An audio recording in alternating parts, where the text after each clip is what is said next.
বিভিন্ন রকম বাজারে বিভিন্ন রকম বাচ্চাদের খাবার নামে বিভিন্ন ধরনের জিনিস আছে। দেখেন কোন জায়গাতে তারা ঢুকছে। এইটা আমাকে একজন ডাক্তার সাহেব উনি আমাকে সেদিন বলতেছিলেন যে বাংলাদেশে যত ওষুধের ক্যাপসুল তৈরি করা হয়, যে কভারটা দিয়ে একটা কভার আছে না, হ্যাঁ, এই জেলাটিন, এটাকে বলা হয় জেলাটিন। এটা তৈরি করা হয় পশুর চামড়া থেকে, পশুর চামড়া। এবং এই পশুর চামড়ার এটা ম্যাক্সিমাম পোর্শন সবচাইতে বেশি এটা আসে শূকরের চামড়া থেকে। এবং এটা তারা প্রমাণ করছে যে এই বাংলাদেশে যে ক্যাপসুলগুলোর শেলগুলো আসে ম্যাক্সিমাম কিসের চামড়া থেকে তৈরি? এখানে পর্কাইন এলিমেন্ট মানে পর্ক এলিমেন্ট পাওয়া গেছে। হ্যাঁ, এবং এখানে শুধু এইটাই না, আমরা যে বাচ্চাদেরকে বিভিন্ন খাওয়াই, বিভিন্ন চকলেট খাওয়ান, বিভিন্ন ধরনের চকলেট, বিভিন্ন ধরনের জেলি, ললিপপ, হ্যাঁ, এইগুলো সব কিছুতে এই জেলাটিন ব্যবহার করা হয়। এবং আপনি যা খান এটার সাথে আপনার চরিত্রের একটা প্রভাব আছে। সারা পৃথিবীতে এলজিবিটি বা এই বিষয়গুলা, সমকামিতা, এই যে মানে কি বলা যায়, বদদিনী বেড়ে যাওয়ার একটা অন্যতম কারণ তারা আমাদের খাবারগুলোকে নষ্ট করে ফেলছে। আপনি যখন এই জিনিসগুলো যখন আমরা আমাদের বাচ্চাদেরকে খাওয়াচ্ছি, তখন স্বাভাবিকভাবেই তাদের মধ্যে এমন একটা চিন্তা চেতনা গড়ে উঠতেছে যার কারণে তারা ইসলাম থেকে দূরেই সরে যাবে এবং একটা পর্যায়ে তাদের মধ্যে এই ধরনের জিনিস চলে আসবে। হ্যাঁ, এই জন্য মাঝে মধ্যে আমি খুবই কষ্ট পাই যখন আমি বাসায় ফিরি। বা এখন প্রতিদিন তো বাচ্চাদের জন্য গিফট নিয়ে ঢোকা যায় না, হয়তো 1 টাকা 2 টাকার একটা চকলেটই নিতাম, কিন্তু এই ভয়ে এটাও নেই না। খালি হাতে যখন বাসায় ঢুকি বাচ্চাগুলো ছুটে আসে, তখন মানে নিজেকে খুব অপরাধী মনে হয়, খুব অসহায় লাগে যে বাপরে তোদের জন্য কিছুই নিয়ে আসি নাই। এরা এমন একটা দুনিয়া তৈরি করে রাখছে, আমি যে তোর জন্য একটা গিফট নিয়ে ঘরে ঢুকবো, একটা খাবার নিয়ে ঘরে ঢুকবো, এতটুকু পরিমাণ নিশ্চয়তা তারা আমার জন্য রাখে নাই। এই সমস্ত যে বাচ্চাদের শিশু খাদ্য বলে যে জিনিসগুলো আমরা চিনি, এইগুলোর মধ্যে এমন সব ইনগ্রেডিয়েন্ট দেওয়া, অনেক সময় অনেক ভিডিও চলে আসে, আপনারা দেখেন না মাঝে মধ্যে, বিভিন্ন কেমিক্যাল থেকে শুরু করে নিয়ে বিভিন্ন রং, বাজে রং, টেক্সটাইলের রং, হ্যান ত্যান কত কিছু তারা ইউজ করে। হ্যাঁ, সুতরাং সেদিন একজন একটা কথা বলতেছিলেন যে কোন একটা জাতি কতটা সভ্য এটা বোঝা যাবে তার খাবারের অভ্যাসটা দেখে। আপনি অনেক জাতি দেখবেন, সে জাতির দেখবেন যে আর্থিক অবস্থা খারাপ, কিন্তু খাবারটাকে তারা নষ্ট করে নাই।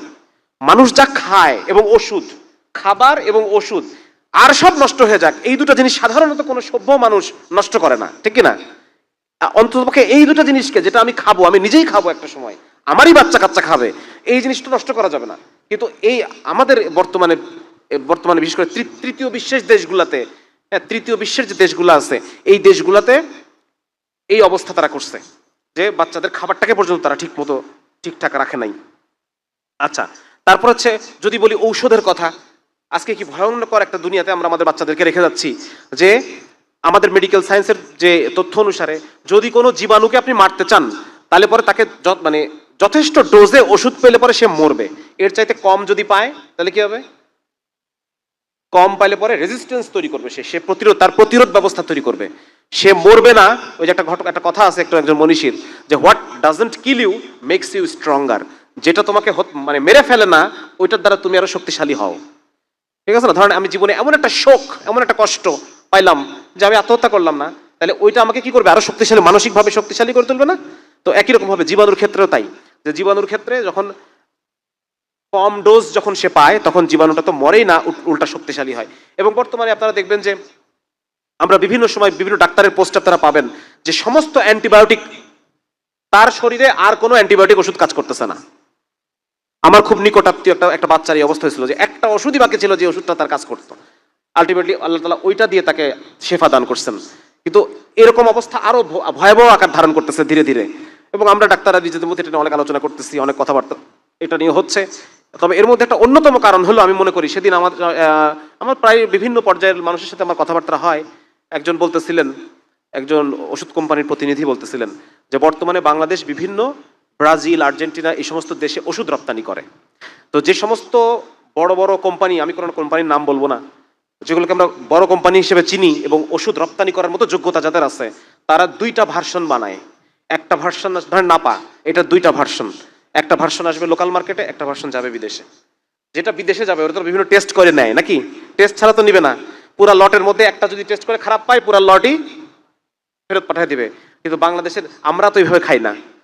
তাহলে ওই দেশে যেগুলো পাঠায় সেগুলা যতটুকু ওষুধ থাকার অতটুকুই দেওয়া আছে, আর দেশের মার্কেটে যেটা আসতেছে সেটা কি বলেন না, কম। যা ছিল ডোজ যা হওয়ার কথা তার চেয়ে একটু কম মেরে দিছে, দিয়ে ওই নামে চালাই দিছে, লাভ হয়ে গেল। কিন্তু ক্ষতি হলো কার? ক্ষতি হবে কার? যে রুগী তার তার শরীরের যে জীবাণু, সে জীবাণুটা শক্তিশালী হয়ে গেল। হ্যাঁ, তাহলে এইরকম একটা দুনিয়ায় আমরা রেখে যাচ্ছি, এক অবিশ্বাসের দুনিয়া, হ্যাঁ, এক অনিশ্চয়তার দুনিয়া।